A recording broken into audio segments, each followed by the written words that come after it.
Hello, welcome to olive media. ఈరోజు మనతో ముదిరాజ్ సంఘం నాయకులు వెంకటేశ్వర్లు గారు, శ్రీనివాస్ గారు, సీనేటి శ్రీనివాస్ గారు, సురేష్ గారు ఉన్నారు. నమస్కారం సార్. నమస్కారం.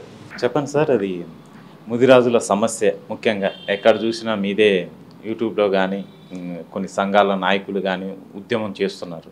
ఎంతవరకు వచ్చింది మీ సమస్య? ఈ ప్రభుత్వంలోనైనా అవకాశం ఉందా? మీ రిజర్వేషన్ సమస్య పరిష్కరించే అవకాశం ఉందా? ఫస్ట్ ఆఫ్ ఆల్ ఆలివ్ మీడియాకు ధన్యవాదాలు సార్. మా సమస్యను మీరు ఈ వెలుగులోకి తీసుకొచ్చి రాష్ట్ర వ్యాప్తంగా తెలియపరచాలనేటువంటి ఈ నిర్ణయించినందుకు మీకు ఫస్ట్ ధన్యవాదాలు తెలుపుకుంటున్నాం. గత 50 సంవత్సరాలుగా ముదిరాజులను పట్టిపిడిచిన ఏకైక అతిపెద్ద సమస్య ఏంటంటే సార్, రిజర్వేషన్స్. అంటే బీసీడీ నుంచి ఏలోకి మార్చే ప్రక్రియ. అసలు బీసీడీ నుంచి ఏలోకి మార్చే ప్రక్రియ ఎందుకు? మీరు డీనే కదా పెద్ద సామాజిక వర్గం అని అంటే, యాక్చువల్గా జరిగిన లోపం ఏంటంటే దాన్ని సరిచేసే పనిలో రిజర్వేషన్లో జరిగిన అన్యాయం. ముదిరాజులు యాక్చువల్గా వీళ్ళు ఆదిమ తెగ. ముదిరాజులు అనేవాళ్ళు ఆదిమ తెగ, మరి విముక్త జాతి. 2 లక్షణాలు ముదిరాజులకు ఉన్నాయి. ఈ ఆదిమ తెగ, విముక్త జాతి, సంచార అర్ధ సంచార కులాలను ఖచ్చితంగా బీసీఏలను ఉంచాల్సింది పోయి, ఆనాటి రాజకీయ ప్రయోజనాలు తర్వాత ఆనాటి పరిస్థితుల మూలంగా, ఒక కుట్ర మూలంగా 1970లో ఏర్పాటు చేసిన అనంతరామన్ కమిటీలో జరిగిన అన్యాయం ఏంటంటే, ముదిరాజులను ఏలో ఉంచాల్సింది పోయి డీలోకి మార్చడం జరిగింది. అసలు డీలోకి మార్చడం వల్ల మీకు కలిగిన నష్టం ఏందని మీరు అడగచ్చు. జనరల్గా డీలో చేర్చడం వల్ల ఏ అనేది ఏబిసిడి వర్గీకరణ చేయడంలో ప్రధాన ఉద్దేశం ఏంటంటే, వాళ్ళ యొక్క స్థాయిని బట్టి అందరికీ న్యాయం జరగాలి ఈ రాష్ట్రంలో ఉన్న బీసీలకు అనేటువంటి ఒక ఉద్దేశంతో బీసీ కులాలను 4 గ్రూప్స్గా వర్గీకరించడం జరిగింది. ఇందులో అందరికంటే తక్కువ స్థాయి ఏదంటే కొంచెం ఐక్యూ అనుకోవచ్చు. వాళ్ళ విద్య, సామాజిక స్థితిగతులు, వాళ్ళ యొక్క రాజకీయ, ఉద్యోగ, ఆర్థిక పరమైనటువంటి పరిస్థితులను బట్టి ఏ అనేది కొంచెం తక్కువ స్థాయి ఐక్యూ ఉన్నటువంటి కులాలు అందులో పెట్టడం జరిగింది. తర్వాత వాళ్ళకంటే కొంచెం పరిణతి చెందిన కులాల లాంటి వృత్తి కులాలను బి గ్రూప్లో పెట్టినారు. తర్వాత సి అనేది ఏంటంటే, కొంతమంది ఎస్సీలు కూడా బీసీలుగా కన్వర్ట్ అవుతున్నారు. కొంచెం వాళ్ళకు కూడా ఇక్కడ న్యాయం జరగాలి, ఎందుకంటే వాళ్ళు అనాదిగా అణచబడ్డారని చెప్పి వాళ్ళని కూడా సి గ్రూప్లో, అంటే కన్వర్ట్ అయినటువంటి క్రిస్టియన్స్గా మారినటువంటి ఈ హరిజనులను వాళ్ళకు కూడా రిజర్వేషన్ కల్పించాలని ఒక ఉద్దేశంతో సి గ్రూప్ కేటాయించారు. ఇక మిగతా డెవలప్డ్ కమ్యూనిటీస్ అన్నీ కూడా, అంటే అదర్ క్యాస్ట్లు, ఏకు బిలోకి సిలోకి రాని కులాలన్నీ కూడా డి ఇతర కులాల కిందకి వస్తాయి. ఇతర కులాలు అంటే జస్ట్ డెవలప్డ్ కమ్యూనిటీస్ కిందకి వస్తాయి. అయితే ఏ గ్రూప్లో ఎవరున్నా కూడా ఆ గ్రూప్లో ఉన్నటువంటి జనాభా దామాషాలో ఆ గ్రూప్కు రిజర్వేషన్స్ అనేది కల్పించడం అనేది జరగాలి వాస్తవంగా. ఒకవేళ అట్లా జరిగినా కూడా ఈరోజు ఇంత పెద్ద సమస్యలు రావు. కానీ ఏ గ్రూప్లో ఉన్న కులాలకు, బి గ్రూప్లో ఉన్న కులాలకు, సి డిలో ఉన్న జనాభా దామాషాలో చేయాల్సినటువంటి ఆ అలొకేషన్ రిజర్వేషన్ పర్సంటేజెస్లో చాలా పొరపాట్లు జరిగినాయి. అంటే యాక్చువల్గా ఎస్టీలో ఉండాల్సిన వాళ్ళని లంబాడాలను తీసుకొచ్చి ఏలో పెట్టడం, ఇట్లా అనేక కులాలు, వృత్తి కులాలను తీసుకుపోయి డీలో పడేయడం, ఏలో ఉండాల్సిన కులాలను తీసుకుపోయి డీలో పడేయడం, అగ్రకులాలుగా ఉండాల్సిన వాళ్ళని తీసుకొచ్చి డీలో వేయడం, ఇట్లా ఒక గ్రూప్ అనేది, డి గ్రూప్ అనేది సెంట్రలైజ్ అయిపోయి అత్యధిక జనాభా అయి కూర్చుంది అక్కడ. రిజర్వేషన్స్ పరంగా తక్కువ శాతం. అందులో ఐక్యూ అధికంగా ఉన్న కులాలని, సామాజికంగా, ఆర్థికంగా, విద్యాపరంగా ఎదిగిన కులాలని, పూర్తిగా అణగారిన కులాలు కూడా అందులో ఉంచడం చేత ఏదైతే అణగారిన కులాలని చాలా దెబ్బతిన్నాయి. దాంట్లో ప్రధానంగా ఈ రాష్ట్రంలోనే మూలవాసులుగా చెప్పబడుతున్నటువంటి ముదిరాజులు ఎవరైతే ఉన్నారో, అధిక జనాభా అన్న సంగతి ప్రతి ఒక్కరికి తెలుసు, ఒక ముద్రాలకు తప్పించి ఆనాటి నాయకులకు. మీరు తలుచుకుంటే అధికారాలు కూడా చేంజ్ చేసే అంత ఆ జనాభా తలుచుకుంటే ఎగ్జాక్ట్లీ మీరు చెప్పింది, రాజకీయాలను కూడా ప్రభావితం చేసే శక్తి సామర్థ్యం ఉన్నది. కాబట్టి కాకపోతే వీళ్ళకి ఏంటంటే చదువు లేక ఈరోజు వాళ్ళ బతుకులు వాళ్ళు ఎట్లా వాళ్ళలో తెలియని పరిస్థితులు ఉన్నారు ముదిరాజు. అట్లాంటి వాళ్ళని అక్కడ డీల్ చేసేసి గత 50 సంవత్సరాలుగా, అంటే 1972 నుంచి అమలవుతున్న రిజర్వేషన్లో వీళ్ళకి ఫలాలు దక్కకుండా ఉన్న సిచ్యువేషన్లో, తెలంగాణ ఉద్యమ సమయంలో, మరి ఇక్కడ ఈ ప్రాంత ప్రజల్లో ఈ ముదిరాలకు కనుక మనం కొంచెం న్యాయం చేయాలి, ఎందుకంటే వాళ్ళు వెనుకబడి ఉన్నందుకే ఇక్కడ ఈ ప్రాంతంలో ఈ ఉద్యమం ఏర్పడిందని భావించి కాబోలు మనకు రాజశేఖర రెడ్డి గారు గౌరవనీయులు ఆనాటి ముఖ్యమంత్రి 2009లో ముద్రాలను బీసీడీ నుంచి ఏలకు మారుస్తూ దాల సుబ్రహ్మణ్యం కమిటీ ఒక దాన్ని ఏర్పాటు చేసి ఆయన ఇచ్చిన సూచనల ప్రకారం ఆయన రికమెండ్ చేసిన దాన్ని బట్టి ఆయన డి నుంచి ఏకు మారుస్తూ ఒక ఉత్తర్వులు జీవో 15 అనేది ఇవ్వడం జరిగింది సార్. అయితే జీవో 15 ఇచ్చిన తర్వాత వీళ్ళకు ఎందుకు వచ్చింది మనం సాధించిందని చెప్పి కొంచెం సంబరపడ్డరా అన్నాడు. ముద్రాలంతా సంబరాలు చేసుకున్న తరుణంలో ఇతర కులాల వాళ్ళు హైకోర్టుకు పోవడం జరిగింది. అంటే ఇంత పెద్ద సామాజిక వర్గం వీళ్ళు వచ్చి మా దాంట్లో చేస్తే మాకు ఇక్కడ మా ఆశలన్నీ మాకు ఇదైతే కదా అని చెప్పాలి. పోతే ఇక్కడ ఏమైందంటే బీసీఏకు అన్ని వర్గాల వాళ్ళు సపోర్ట్ చేయడం, బీసీటీలో ఉన్నటువంటి ముద్రాలకు ఆ రిజర్వేషన్స్ పట్ల సరైన అవగాహన లేకపోవడం చేత, హైకోర్టులో సరైన వాదనలు వినిపించకపోవడం చేత హైకోర్టు ఇచ్చిన సూచనలు ఏంటి అంటే ఇప్పుడు దీన్ని కోర్టులో కూడా వేయడం జరిగింది కదా, అది ఎంతవరకు వచ్చింది అసలు? అదే సార్, ఇప్పుడు హైకోర్టులో ఉన్న సమస్యను ఏమైందంటే హైకోర్టులో ఏ గ్రూప్ వాళ్ళకు అనుకూలం అంటే అనుకూలమని కాదు, ఈ డి గ్రూప్ ఇంత పెద్ద సామాజిక వర్గం అనేవాళ్ళు ఏలోకి వస్తే అక్కడ 7% ఉంది, ఇక్కడ 7% ఉంది కాబట్టి ఏ గ్రూప్ వాళ్ళకి అన్యాయం జరుగుతుంది. కాబట్టి ఒకవేళ మార్చినా కూడా జనాభా దామాషాలో రిజర్వేషన్స్ ఉండాలి, ఆ విధంగా లేవని చెప్పి దాన్ని పక్క పెట్టడం జరిగింది హైకోర్టు.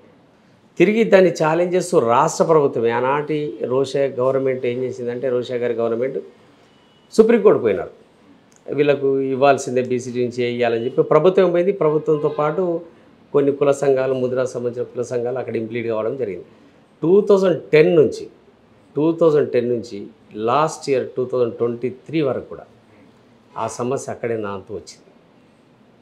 2022 అక్టోబర్ 11th రోజు రాష్ట్ర ప్రభుత్వానికి బదలాయించడం జరిగింది. సుప్రీంకోర్టు వాళ్ళకి ఏంటంటే వీళ్ళు ఇక్కడ ఉన్నటువంటి కొన్ని కుల సంఘాలు కావచ్చు, తర్వాత రాష్ట్ర ప్రభుత్వం కావచ్చు, ఈ సమస్యను మేము పరిష్కరిస్తాం అని చెప్పి రాష్ట్ర పరిధిలోకి తీసుకొని వచ్చి దాదాపుగా సంవత్సరం గడిచిపోయింది. ఇప్పుడు 13-14 నెలలు అయింది.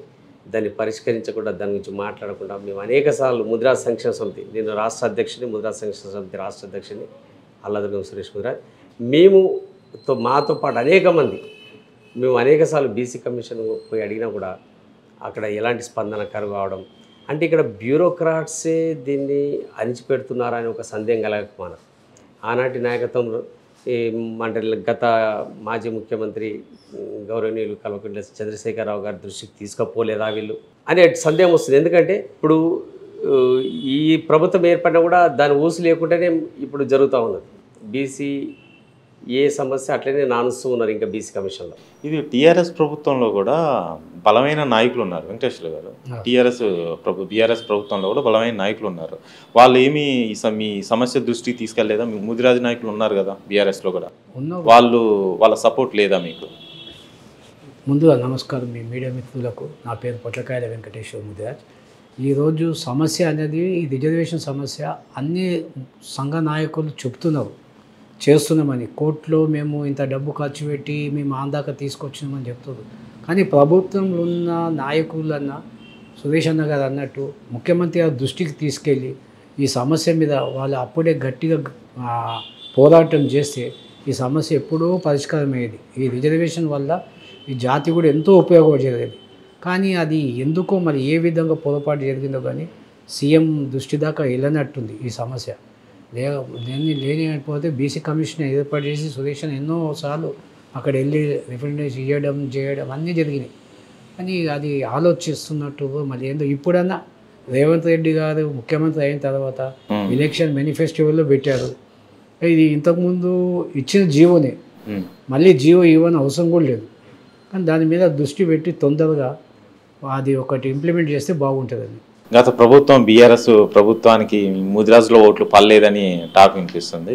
ముదిరాజులో ఓట్లు పడలేవని కాదు, ముదిరాజులు సమస్య క్లియర్గా ఉంది. ఎందుకంటే ఇలా దేశ జనాభాలో, రాష్ట్ర జనాభాలో అత్యధిక జనాభా ముదిరాజులు. ఈ 119 అసెంబ్లీ సీట్లలో ఒక్క సీటు కూడా ముదిరాళ్ళకి ఇయ్యలే అని ఒక భావన అనేది ముదిరాళ్ళు బాగా రగిలిపోయింది. రాష్ట్ర మొత్తంలో మీరు చూసిన కార్యక్రమాలు కూడా ఎన్నో ధర్నాలు, ఎన్నో కార్యక్రమాలు చేస్తారు. ఆ విధంగా ముదిరాళ్ళంతా ఒక్కసారి ఆలోచనలో ఈ ప్రభుత్వం నమ్ముకుంటే మాకు ఏం న్యాయం జరుగుతలేదని ఆలోచనతో ఈ కొత్త ప్రభుత్వానికి వాళ్ళు పూర్తిగా మద్దతు చేసి గెలిపేయడం జరిగింది. ఇంకోటి ఏంటంటే రేవంత్ రెడ్డి గారు ఓపెన్గా చెప్పడం జరిగింది, నేను వచ్చిన ఏడల మీకు మీ సమస్య రిజర్వేషన్ సమస్య పరిష్కరిస్తుంది. బీసీ డిక్లరేషన్ చేసిన బీసీ సభలో డిక్లరేషన్ చేసినట్టు కనుక కొద్దిగా ముదిరాజులు కూడా రేవంత్ రెడ్డి గారు ఇచ్చిన మాట మీద నమ్మకం అనేది కుదిరి వాళ్ళు ఆ విధంగా ప్రభుత్వానికి సపోర్ట్ చేయడం జరిగింది. ఇప్పుడు కాంగ్రెస్ ప్రభుత్వం వచ్చిన తర్వాత ఈ సమస్య మీద రేవంత్ రెడ్డి గారిని కలవడం జరిగిందా? వారు ఏమన్నారు? అయితే ఇప్పటికైతే ఎందుకంటే వాళ్ళు ఏర్పాటు చేసి కూడా దాదాపు ఒక 1 month మాత్రమే అయింది కాబట్టి మేము కూడా వాళ్ళు అన్నీ ఏర్పాటు చేసుకుంటున్నారు. ఈ మధ్యనే అన్ని మినిస్టర్స్ ఇవ్వడం, మన ఈరోజు బీసీ మినిస్టర్గా పొన్నం ప్రభాకర్ గౌడ్ గారిని నియమించడం జరిగింది. ఇప్పుడు ఏర్పాట్లు జరుగుతున్నాయి కాబట్టి వారికి టైం ఇవ్వాలి. మనం వెంబడే వాళ్ళని మనం ఇచ్చేస్తే బాగుంటుంది. ఎందుకంటే ముదిరాల సమస్యను అనేక మీటింగ్లలో అనేక సమావేశాల్లో రేవంత్ రెడ్డి గారు ప్రస్ఫుటంగా చెప్పడం జరిగింది. రాష్ట్రంలో అత్యధిక పెద్ద జనాభా ఏదంటే ముదిరాలే, వీళ్ళు వెనుకబడ్డారు రాజకీయంగా అన్ని రకాలుగా అని చెప్పి ఆయన గుర్తించడం మమ్మల్ని గుర్తించే ఇప్పుడు ఏ పార్టీ కూడా ఎవరు కూడా చెప్పకుండా వారు స్వయంగా సిద్దిరామయ్య కర్ణాటక ముఖ్యమంత్రి గారైనటువంటి సిద్దిరామయ్య గారి సమక్షంలో కామారెడ్డిలో బీసీ డిక్లరేషన్ ప్రకటిస్తూ ఆ బీసీ డిక్లరేషన్లో భాగంగా ముదిరాలను బీసీ నుంచి ఏలోకి మారుస్తామని చెప్పి చెప్పడం జరిగింది. మేము కూడా వారికి రిక్వెస్ట్ చేస్తుంది ఏంటంటే ఇది ఎలాంటి ఆర్థికపరమైనటువంటి అంశం కాదు, మిగతా సమాజాలకు జరిగినట్టుగానే మాకు కూడా సమన్యాయం జరగాలని కోరుకుంటున్నాం. కానీ ప్రత్యేకంగా మాకు అడిషనల్గా రిజర్వేషన్స్ కావాలని కాదు, మా జనాభా దామాషలో మాకు రావాల్సిన హక్కులు మా స్థాయికి తగ్గట్టు మేము ఎక్కడైతే ఏ గ్రూపులు ఉన్నానో అదే గ్రూపులు ఉంచుతూ ఆ ఏలో ఉన్నటువంటి 7% ఒక 3 లేదా 4% పెంచుతూ మీరు రిజర్వేషన్స్ కనుక అమలు చేసేటైతే ఏ గ్రూప్లో ఉన్న వాళ్ళు కూడా ఎవరు ఆబ్జెక్షన్ చెప్పరు. ఒక రకంగా రాష్ట్రంలో అన్ని కులాల వరకు 95% సమస్య సాల్వ్ అయినట్టు అవుతుందని చెప్పి నేను భావిస్తున్నాను.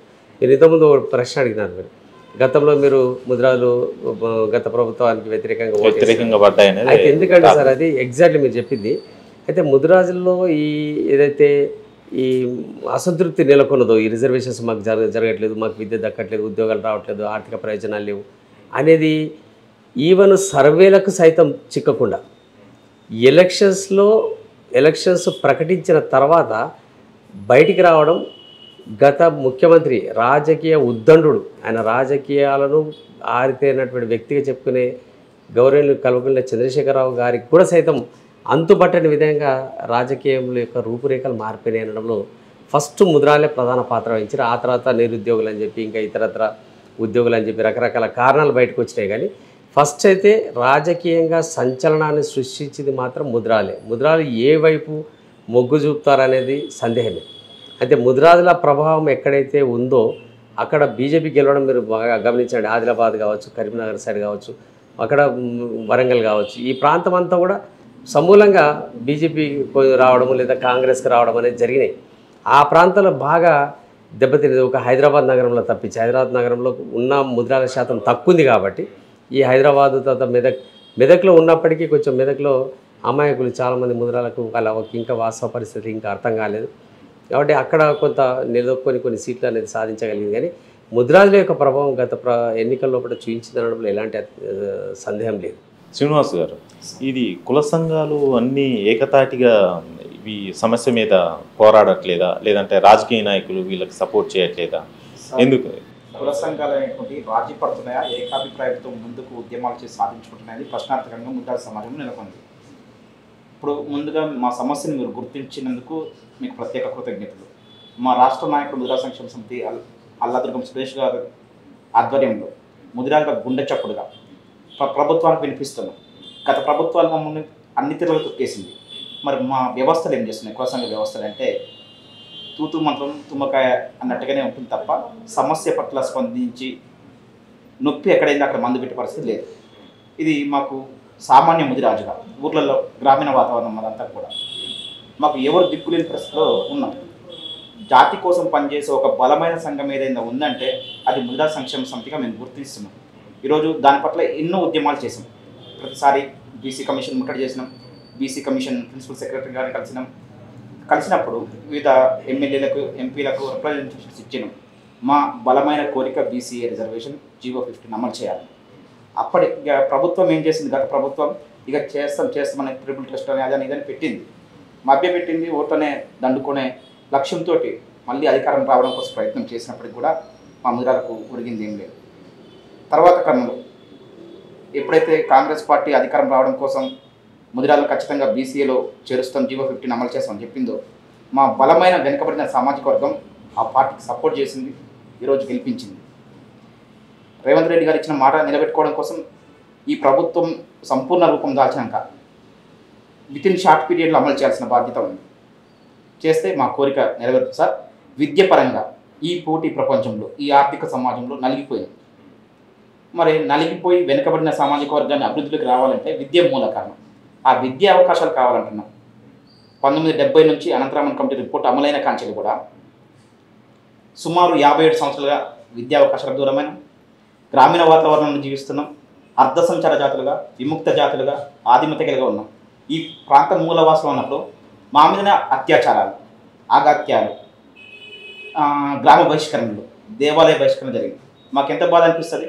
అదే మేమే చదువుకొని ఒక గ్రూప్ 4 కేడర్ నుంచి సివిల్స్ గ్రూప్ 1 ఆ స్థాయిలో ఉంటే సమాజం మమ్మల్ని ఒక వెలికి చేష్టలతో చూడకపోయేది కదా. మేము అడుగుతున్నాం, మాకు కావాల్సింది ఇప్పుడు ప్రత్యేకంగా బీసీఏ రిజర్వేషన్. అప్పుడు 2009 సంవత్సరం అమలైంది. కొన్ని కారణాల వల్ల కుల సంఘాల వైఫల్యం కావచ్చు, ప్రత్యర్థి సంఘాల యొక్క వాళ్ళ కృషి వల్ల మాకు ఫలితాలు దక్కకుండా చేసింది. ఇప్పుడు మేము బలంగా ముదిరాజ్ సంక్షేమ సమితి నాయకత్వంలో, మా రాష్ట్ర నాయకులు అల్లాదుర్గం సురేష్ ముదిరాజ్ గారి నాయకత్వంలో 56 లక్షల ముదిరాజుల బ్రతుకు కోసం, అభివృద్ధి కోసం బీసీఏ ఖచ్చితంగా సాధిస్తాం. రేవంత్ రెడ్డి గారి ప్రభుత్వాన్ని కూడా గెలిపించడం. మేము ఈ ప్రభుత్వంలో ఈ 2024 లోపులనే మా కోరిక ఏంటంటే, రేపు టీఎస్పీఎస్సీ నోటిఫికేషన్స్ అన్నీ కూడా ఉన్నాయి, మాకు రిజర్వేషన్ కావాలి. ఇమ్మీడియట్ ఈ యొక్క 1-2 నెలల్లో ఇమ్మీడియట్లీ ఆ ప్రభుత్వం, ఇప్పుడున్న ప్రభుత్వం మాకు మంచి చేస్తుందని కోరుతున్నాం రిజర్వేషన్ ఇచ్చి. అట్లయితేనే విద్య ద్వారానే మేము విముక్తి సాధించడం తప్ప మా బ్రతుకులు బాగుపడే పరిస్థితి లేదు. ఖచ్చితంగా we want justice, we want BCA. Suresh గారు, మరి ఈ సమస్య స్టార్ట్ అయిన తర్వాత మీరు చెప్పారు గత సీఎంలకు కూడా విన్నవించామని. ఎంతోమంది సీఎంలు మారారు, ఇంతవరకు అయితే మీకు ఈ సమస్య పరిష్కారం కాలేదు. ఈ ప్రభుత్వంలో పరిష్కారం దొరుకుతుందని అనుకుంటున్నారా? ఖచ్చితంగా సార్. ఎందుకంటే బీసీల్లో ముదిరాజులను మొట్టమొదటిసారిగా గుర్తించి బాగా గలం విప్పి టీవీ డిబేట్లలో కావచ్చు, మనకు ఈ సమావేశాలు కావచ్చు, రేవంత్ రెడ్డి గారు చాలా సందర్భాల్లో మాట్లాడడం జరిగింది. ముఖ్యంగా రేవంత్ రెడ్డి గారు గెలిచినటువంటి కొడంగల్ నియోజకవర్గంలో కూడా ముదిరాజ్ సామాజిక వర్గం బలమైన సామాజిక వర్గం. ఆయనకు ఎప్పటి నుంచో ఆయనకు వెన్నంటి ఉంది.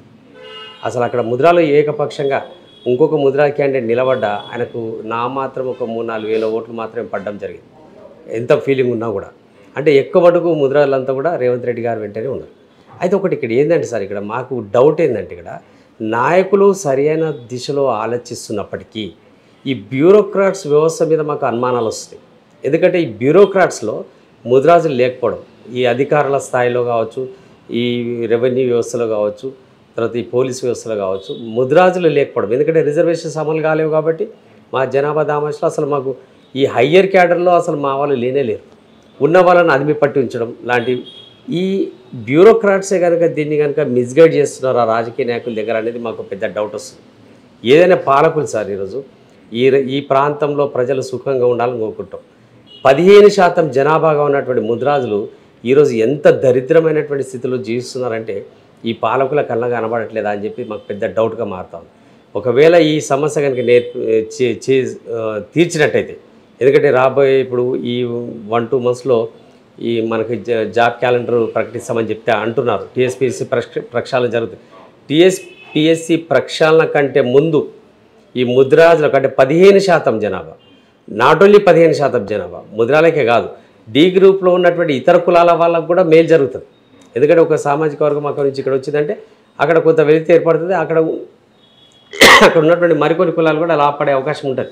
కాబట్టి ఒక బీసీలో సగం జనాభాకు మేలు చేసిన వాళ్ళు అవుతారు ఒక ముదిరాలను బీసీలు చేసినట్టయితే. ఇది కాంగ్రెస్ ప్రభుత్వం ఇప్పుడు పరిపాలన చేస్తుంది. ప్రస్తుతం ఎలా ఉంది పరిపాలన? బీసీలకు అనుకూలంగా ఉందా? వీళ్ళ సమస్యలకి స్థానిక సంస్థ ఎన్నికల్లో బీసీలకు రిజర్వేషన్ శాతం పెంచుతున్నారు. బీసీ కమిషన్ ఆధ్వర్యంలో ట్రిపుల్ టెస్ట్ అని ఆ ప్రాసెస్ అయితే జరుగుతుందని అంటారు. ఈ ప్రభుత్వం ఇప్పుడే ఏర్పడ్డది కాబట్టి ఎలాంటి నిర్ణయాలు తీసుకుంటుందనేది వచ్చే స్థానిక సంస్థ ఎన్నికలను నోటిఫికేషన్ బట్టి ఏం జరిగిందని తెలుస్తుంది. అప్పటివరకు మనకేం తెలియదు. ఇప్పుడు నెక్స్ట్ ఎంపీ ఎలక్షన్లు ఉన్నాయి, వీటి ప్రభావం ఎలా ఉంది? మీ సపోర్ట్ ఎవరికి ఉండే అవకాశం? మేము బలంగా బీసీఏ మాకు ఎవరైతే ఇస్తారో, బీసీఏ పట్ల నిబద్ధత కలిగి ఎవరైతే ఉంటున్నారో మా పూర్తి మద్దతు వాళ్ళకు ఉంటుంది. ఎందుకంటే మా అంతరాత్మ అది. మా ఆత్మగౌరవం అది. మా ఆత్మగౌరవాన్ని దెబ్బతీస్తే మేము ఎవరిని సహించేది లేదు సార్. అది ఓటు ద్వారానైనా, అది రాజకీయం ద్వారానైనా, అది సంఘటిత శక్తి ద్వారా. గతంలో చేసినటువంటి ప్రభుత్వ తప్పిదాలు కొందరు చేసినటువంటి ఏదైతే ఉందో, కామారెడ్డి, నిజామాబాద్, సిరిసిల్లలో మా ముదిరాజులకు మా వాటా ఎందుకు ఇవ్వలేదు రాజ్యాధికారంలోని రోడ్డెక్కిన పరిస్థితులు ఉన్నాయి, నిరసన చేసిన పరిస్థితులు ఉన్నాయి. అంటే మేము దాన్ని బేస్ చేసుకొని ఒక అంతర్మదన పోరాటం మాలో జరుగుతుంది. దాని ఫలితాలు ఆ ప్రభుత్వం ఉన్నటువంటి తీసుకున్న నిర్ణయాలను బేస్ చేసుకుని ఉంటుంది సార్. ఇంకొకటి మాకు బలంగా కావాల్సింది ఏంటంటే, ఈ రాజకీయాలు పక్కన పెడితే విద్య కావాలి. మా పిల్లలు చదువుకోవడానికి రిజర్వేషన్ వచ్చినప్పుడు మాకు హైదరాబాద్లో ఉండి చదువుకోవడానికి, గ్రామీణ వాతావరణ పిల్లలకు చదువు, ఇన్ఫ్రాస్ట్రక్చర్, కనీస వసతులు ఉండవు కదా, రవాణా సౌకర్యం, ఏదో కాలేజీకి వెళ్ళడానికి, స్కూల్కి వెళ్ళడానికి.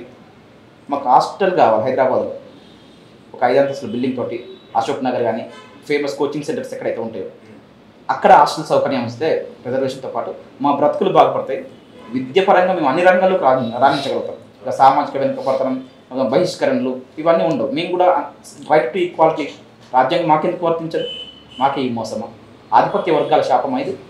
వాళ్ళ మోసమా? కాబట్టి దీని పట్ల అప్రమత్తతో ఉంటాం, జాతిని చైతన్యం చేస్తాం. రాజకీయాలైనా, ప్రభుత్వాన్నైనా, పాలకవర్గం, అధికార వర్గాలు ఉంటాయి.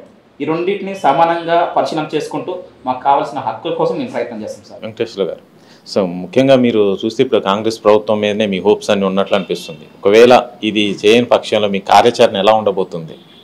మీ ఉద్యమాలు ఎలా సాగుతున్నాయి మీకు ముందు?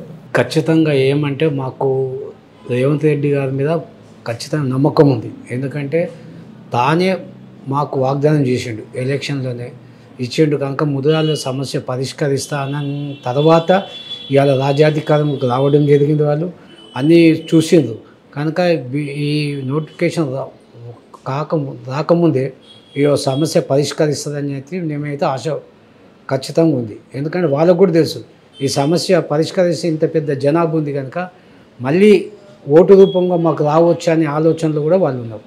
కనుక ఇది సమస్య అయినంత తొందరగా పరిష్కారం అవుతుంది అని మేము భావిస్తున్నాం. ఎందుకంటే పిల్లలకు కూడా ఇప్పుడు ఎడ్యుకేషన్ కూడా ఇప్పుడు రాబోయే రోజుల్లో చాలా వాళ్ళకు మేలు జరుగుతుంది విద్యాపరంగా, ఉద్యోగపరంగా. కనుక ప్రభుత్వం అయినంత తొందరగా ఈ సమస్యను పరిష్కరించాలని కోరుతున్నాం. సురేష్ గారు, ఫైనల్గా మీరు ఏం చెప్పదలుచుకున్నారు రాజకీయ నాయకులకి?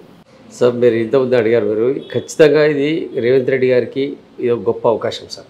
రేపు పార్లమెంట్ ఎలక్షన్లో మ్యాక్సిమం సీట్లు గెలవాలంటే ముదిరాజులు ఈ సమస్య పరిష్కరించి కనుక వాళ్ళు ఎలక్షన్లకు పోయినట్టయితే ఖచ్చితంగా వన్ సైడ్ అవుతుంది. ఎందుకంటే గతంలోనే మేము గౌరవ కల్వకుంట్ల చంద్రశేఖరరావు గారికి కూడా హెచ్చరించడం, ఒకవేళ మీరు బీసీ కనుక చేయకపోయినట్టయితే మీరు ముదిరాజులకు శాశ్వత శత్రువుగా మారబోతున్నారని. ఒకనొక దశలో వారు గజ్వేల్లో కూడా ఓడిపోయే ప్రమాదం ఉండే. కానీ కొంత ముదిరాజులో కొంచెం ఎందుకంటే ఇల్లిటరసీ ఉండడం వల్ల పూర్తి స్థాయిలో కూడా ఇంకా ఒక అవకాశం ఎందుకంటే వారికి ఇవ్వడం జరిగింది, గజ్వేల్లో గెలిపించడం అనేది జరిగింది. కాబట్టి నేను అనేది ఏంటంటే రేవంత్ రెడ్డి గారు దయచేసి ఈ ఎన్నికల్లోపే, పార్లమెంట్ ఎన్నికల్లోపే ముదిరాలకు బీసీ అనేది ఇచ్చి ఉద్యోగాల ప్రకటన చేసినట్టయితే ముదిరాలు సర్వత్రా హర్షం వ్యక్తమవుతుంది.